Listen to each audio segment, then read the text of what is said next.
Quando nós vemos que José foi capaz de lutar, foi capaz de resistir a tentações, nós precisamos também compreender que ele era alguém instruído na palavra do Senhor. Ele era alguém que tinha experiências, que tinha exemplos dentro de sua casa, exemplos bons, mas também exemplos ruins, que conhecia a história patriarcal, desde Abraão com seu chamado, através de Isaac, através do seu pai Jacó. E ele, conhecendo todas essas histórias, formou-se um alicerce muito forte na vida de José, que decidiu então servir ao Senhor e não se entregar aos deleites do mundo.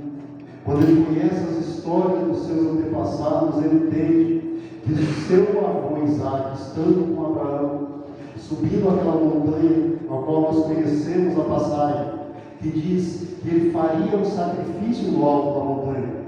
A Bíblia diz lá que Abraão está com Isaac, eles estão subindo essa montanha, e o Isaac acompanha o seu pai, mas Abraão vai dizer aos ajudantes que estão com eles: fiquem aqui, porque eu e o moço subiremos, adoraremos e retornaremos. Quando José sabe dessas histórias, ele entende que o Deus que ele está servindo não é um Deus qualquer.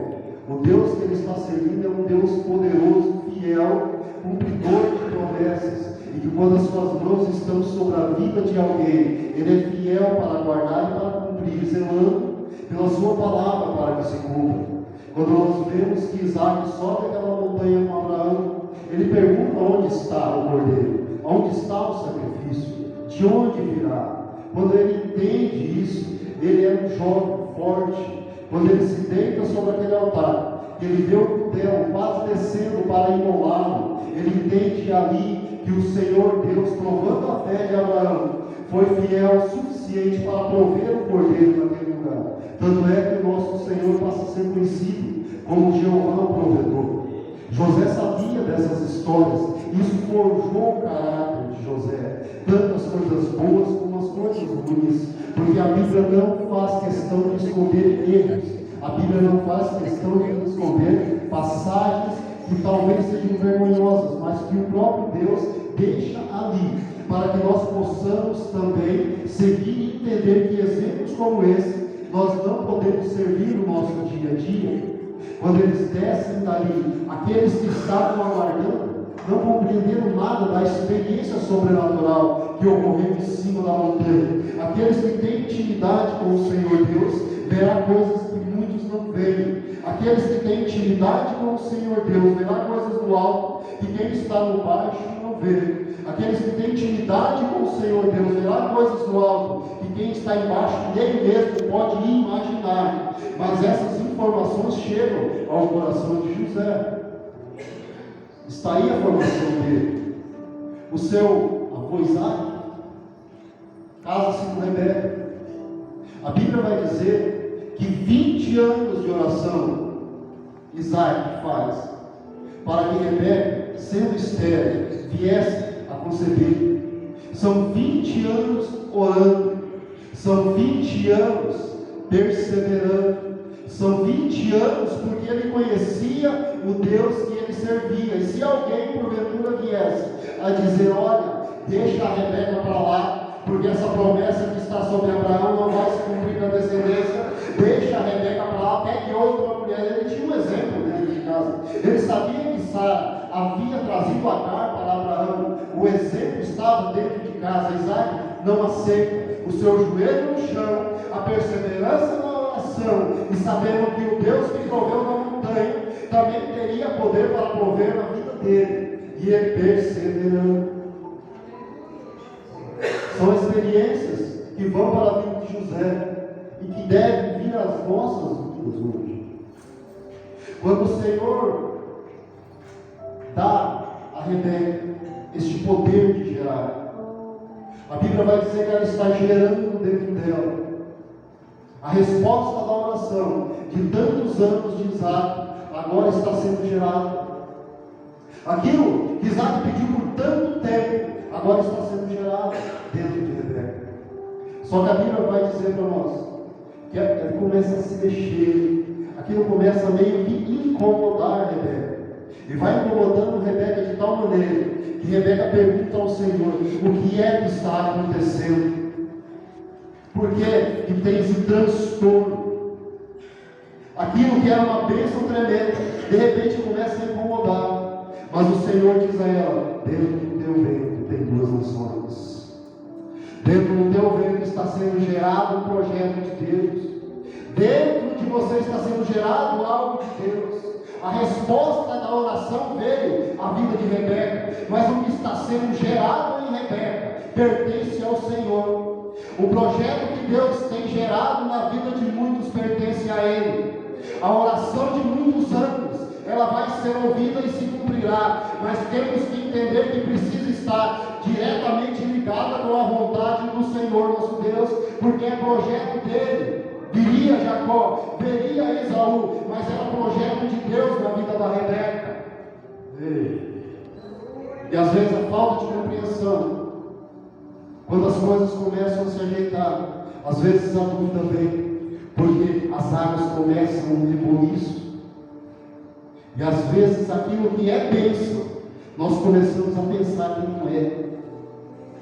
Muitas vezes a resposta da oração está chegando, e por causa da nossa dúvida, da nossa fé apequenada, nós começamos a achar que aquilo que está acontecendo nas nossas vidas não é resposta da oração que tem sido feita. Mas o Senhor diz a ela: ei, está sendo gerado, porque é projeto meu, está sendo gerado, mas é eu que vou cuidar. Ei, tem projeto de nações aí dentro, mas pertencem a mim. Quando nascem os dois, a Bíblia vai dizer que é dado ao nome de Jacó, agarrador de calcanhar, ou suplantador. Eles crescem naquela família. Agora veja, o pai tem uma preferência por Esaú. A preferência do pai está sobre Esaú. Jacó cresce dentro desse lar, vendo o que a preferência faz com o filho. A Bíblia diz que Rebeca amava Jacó, mas a Bíblia também diz que Esaú, sendo exímio caçador, era amado por seu pai, sabe? Você está dentro de um lugar em que o pai usa algumas pessoas. Você está dentro de um lugar que o pai não usa outros. Mas o entendimento precisa ser compreendido. A gente tem que entender que o Senhor tem estratégias na vida. O Senhor já havia dito: ele será Senhor, o menor será Senhor do maior. Jacó podia não compreender, mas a sua mãe compreendia a proposta, a promessa, a fala do Senhor que havia sido feita a Jacó. Certo dia, diz o texto, que Jacó está cozinhando em casa. Jacó está fazendo uma sopa de lentilhas. A Bíblia diz que Esaú está vindo do campo.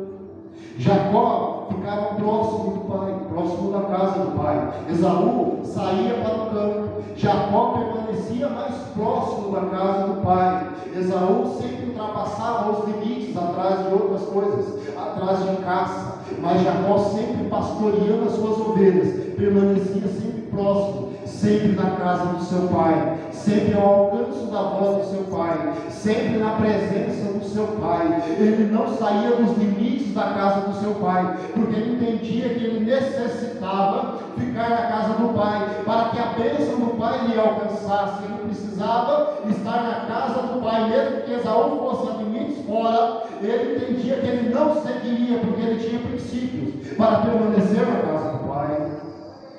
Só que quando Esaú está chegando, ele começa a sentir o cheiro do guisado.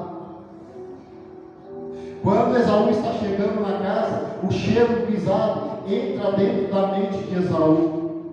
Nós entendemos que dentro da tradição judaica, a primogenitura era algo tremendo e importante, algo muito valorizado até nos dias de hoje. Mas quando ele sente o cheiro do guisado, o valor que tinha a primogenitura para ele deixa de existir. Quando Jacó diz para ele: me venda a sua primogenitura, o cheiro do guisado que havia entrado dentro de Esaú faz com que ele esqueça o valor dos princípios que estavam dentro da vida dele. Muitas vezes, quando o cheiro do guisado chega às nossas narinas, nós começamos a esquecer de princípios que temos que cumprir, que temos que viver, de coisas que não têm preço, coisas que têm valor na nossa vida, coisas que o Senhor colocou dentro de nossos corações para que nós pudéssemos manter isso íntegro, sem vender, sem colocar preço. Quando um cheiro do guisado entra ao nariz de alguém, a pornografia, sabendo que pode destruir casamento, esquece do princípio de não adentrar por esses caminhos. Quando o cheiro entra ao nariz de Sansão, das linhas na região de Tímina, ele começa a caminhar. A Bíblia diz que ele vai tocar em um leão que estava morto. Olha, veja, ele sendo fariseu, ele fica olhando. Oh, meu Deus. Ei, amasso. Amando, tu queres. Tem votos para serem cumpridos. Tem votos que foram feitos. Tem votos que ficaram no passado. Mas hoje é o dia da decisão. Hoje é o dia da decisão de retomar a aliança.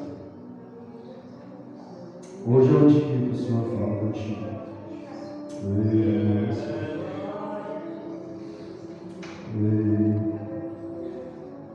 Ele vende a primogenitura. Ele vende. Jacó não rouba dele. Ele vende para Jacó. José está sabendo de todas essas coisas.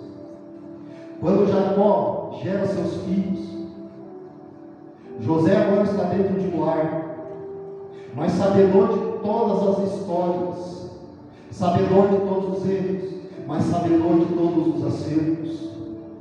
O seu caráter forjado, a sua intimidade com o pai. Quando ele sai com os irmãos de Bila de Zil, a Bíblia diz que ele traz notícias para seu pai. As propostas sempre vêm. As propostas vêm: vamos matar aquela ovelha, ninguém vai ficar sabendo. Ele não faz. Vamos vender aquilo lá, o papai não precisa ficar sabendo. Ele não faz. Ele traz notícias para seu pai, porque o caráter dele foi forjado na presença do Senhor. Quando ele não aceita ir para a cama com aquela mulher, é porque o caráter dele foi forjado na presença do Senhor. Ele diz: não pecarei contra o meu Deus e nem contra homens. Porque ele sabia o Deus que ele servia, ele sabia o Senhor que ele servia. Quando seus irmãos o odiavam, é porque ele estava fazendo a vontade do Pai. Quando ele estava sendo exaltado por Jacó, fazendo uma túnica de várias cores, é porque Jacó o amava sim, mas porque sobre a vida dele estava uma promessa. Quando ele é chamado de sonhador mor, é porque o Senhor nosso Deus, ele dá sonhos a José, para que se cumpra na vida de José. Quando ele está sendo chamado de sonhador, e Deus está dizendo: eu coloco sonhos dentro do teu coração, mas quem vai fazer com que esses sonhos se cumpram sou eu. Quando eu coloco os sonhos da terra, molho, quando eu coloco os sonhos do céu e estrelas, ele está dizendo: haverá bênçãos no céu e haverá bênçãos na terra, porque quem fez foi Deus, e quem tem poder e autoridade para cumprir é Deus. Quando ele está dizendo a José, dando um sonho a ele, está dando um sonho dizendo: olha, tem bênçãos celestiais que descerá sobre a sua vida, mas também tem bênçãos na terra, porque há um carro sendo preparado no Egito, para que você seja o segundo com Deus. Jacó chama ele e diz: olha, não apacenta os teus irmãos lá em Siquém? Vá para lá, veja como eles estão, procure notícias e me traga aqui. Quando nós olhamos no texto, parece algo pequeno. De Hebron até Siquém são quase 100 quilômetros, e nós estamos falando de uma região quebrada, algo deserto. Quando José tem que fazer essa viagem, que são quase 100 quilômetros, ele tem que ter uma provisão, ele tem que ter uma casa, ele tem que ter alimento, para ele começar essa caminhada. Quando José inicia essa caminhada para Siquém, ele sabe o que os irmãos dele pensavam dele, mas para José era muito mais importante o que o pai estava dizendo para ele, do que o que os irmãos achavam dele.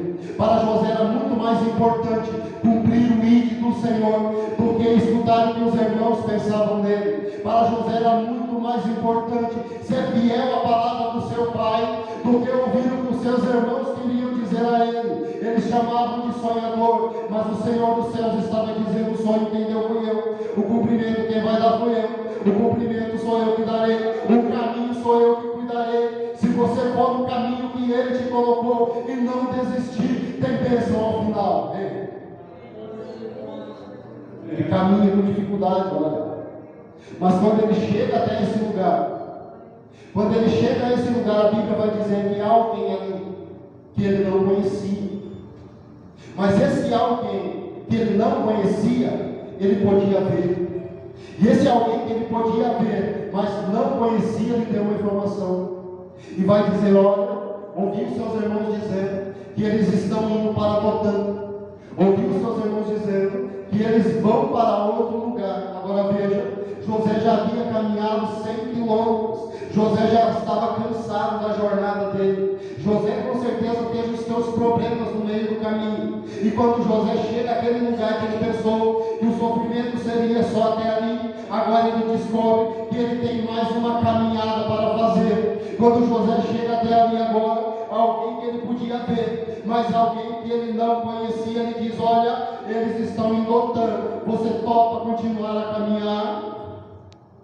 Os problemas que te trouxeram até aqui foram muitos, sim foram, mas não chegou ao final, ainda tem caminhada para frente. Agora depende de você entender, porque os irmãos estão em Dotã. É bem possível sim que lá em Dotã alguém que não goste de você possa querer fazer mal, mas é muito mais importante entender que a ordem que o Pai deu é: vá até os teus irmãos e me traga notícia. Vá até os teus irmãos, veja como está e me traga notícia. Essa é a hora da decisão. Quando Elias está no Carmelo, quando ele mata todos os profetas de Baal, a Bíblia diz que Acabe vai dizer a Jezabel sobre o acontecido. Jezabel manda alguém dizer para Elias: olha, que os deuses me façam assim, se amanhã você não estiver morto. A Bíblia vai dizer em 1 Reis 19, a Bíblia diz que ele se assusta. Ele leva o seu ajudante até uma cidade e ele caminha para o deserto. Quando ele chega até esse lugar, ele vai dizer a Deus: eu quero a morte, a minha caminhada acabou, eu cheguei até aqui. Eu achei que quando eu estivesse em cima do Carmelo, eu achei que quando o Senhor derramasse fogo e consumisse o valado de água e consumisse o holocausto, eu pensei que ali acabaria todos os meus problemas, mas agora eu vejo que a bênção veio, mas que os problemas ainda continuam. Agora eu vejo que a campanha acabou, mas eu ainda vejo que o problema continua. Eu caminhei até aqui, daqui para frente eu não passo, Senhor, me mate.